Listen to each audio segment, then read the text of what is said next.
এই যে আপনাদের SMS পাওয়ার পরে আমি আমার ক্লিন কার চেক করতে আসলাম, বার্ন ঠিক আছে কিনা দেখার জন্য।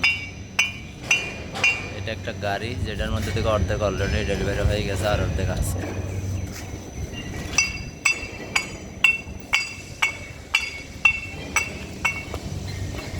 দেন আরো 8-10টা বাড়ে দিয়ে দেখি কিরকম সাউন্ড বার্ন হয়নি।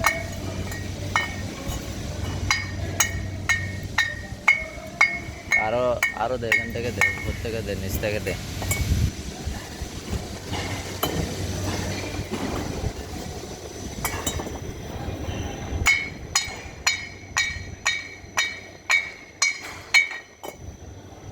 আরো দে, একবারে একবারে উপর থেকে একটা দে দেখি।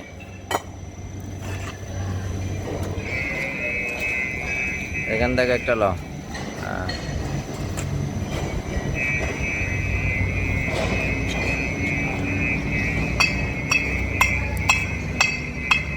এই যে হলো ব্রেক্সের অবস্থা। এরপরে যদি ভাঙে এটা অন্য সমস্যা আছে। ঠিক আছে, ওকে।